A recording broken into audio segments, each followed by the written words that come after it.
স্থানীয় সরকার নির্বাচনে আপনারা ইতিমধ্যে জানেন যে বিএনপি সিটি কর্পোরেশনগুলোতে প্রশাসক নিয়োগ করেছে। কিছু কিছু ক্ষেত্রে ইউনিয়ন পরিষদ, উপজেলা পরিষদেও প্রশাসক নিয়োগ করা হয়েছে। জেলা পরিষদগুলোতে প্রায় সবগুলোতে প্রশাসক নিয়োগ করা হয়েছে। বিএনপি গত 17 বছর সংস্কারের কথা বলে রাজনীতি করে আসছে, গণতন্ত্রের কথা বলে রাজনীতি করে আসছে। অথচ দেখেন তাদের প্রশাসকরা সরকারি টাকায়, সিটি কর্পোরেশনের টাকায়, এক পাশে সিটি কর্পোরেশনের লোগো, আরেক পাশে বিএনপির দলীয় লোগো, তারপরে তার বড় ছবি দিয়ে সারা ঢাকায় পোস্টারিং করে ছড়িয়ে ফেলেছে। এদিকেও আশেপাশে পোস্টার খুঁজলে পাওয়া যাবে। সরকারি টাকায়, সিটি কর্পোরেশনের তহবিলের টাকায় নিজের নির্বাচনী প্রচারণা করে, এটা কিসের গণতন্ত্র? আমরা জাতীয় নাগরিক পার্টির পক্ষ থেকে স্পষ্টভাবে দাবি করেছি,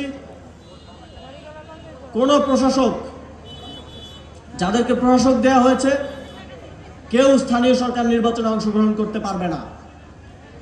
যদি তারা স্থানীয় সরকার নির্বাচনে অংশগ্রহণ করে, এই নির্বাচনটা আবারও একটা প্রশ্নবিদ্ধ নির্বাচন হয়ে থেকে যাবে। এবং আমরা আবারও দেখছি এই নির্বাচন প্রক্রিয়া রাষ্ট্রীয় প্রতিষ্ঠানগুলোকে দুর্বল করার মধ্য দিয়ে, দলীয়করণ করার মধ্য দিয়ে আমাদের মধ্যে কিন্তু জনগণের মধ্যে একটা শঙ্কা তৈরি হচ্ছে যে এবার যেমন জনগণ ভোট দিতে পেরেছে, 5 বছর পরে কি সাধারণ মানুষ ভোট দিতে পারবে কিনা। তো স্থানীয় সরকার নির্বাচনে বোঝা যাবে যে 5 বছর পরে আমরা ভোট দিতে পারবো কি পারবো না। সংগ্রামী উপস্থিতি, আমরা বর্ডারের ওপার থেকে শুনি শেখ হাসিনা বাংলাদেশে আসতে চায়। আওয়ামী লীগের বিভিন্ন নেতারা সাক্ষাৎকার দিচ্ছে, বিভিন্ন জায়গায় তারা বাংলাদেশে আসতে চায়। এই বিষয়ে তো কেউ দ্বিমত করতেছে না। আমরাও চাই আপনারা আসেন।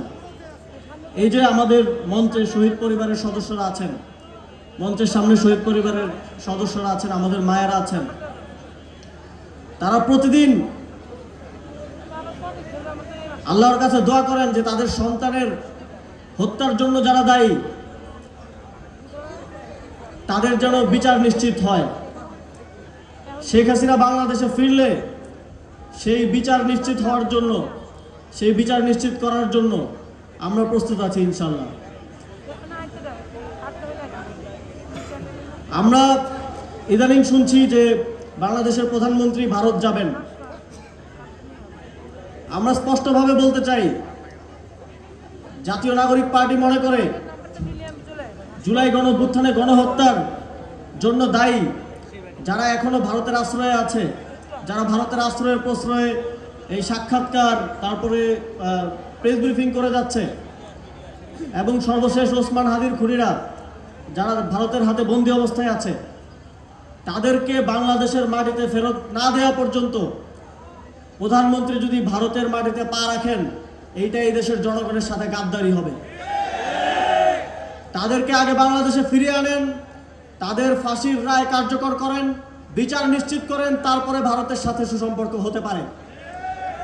যারা এতদিন এখানে ফ্যাসিবাদ টিকিয়ে রেখেছিল, যারা এখনো গণহত্যাকারীদেরকে সহযোগিতা করে যাচ্ছে, এই গণহত্যাকারীদের বাংলাদেশে ফিরিয়ে না দেওয়া পর্যন্ত তাদের সাথে কোনো সুসম্পর্ক হতে পারে না।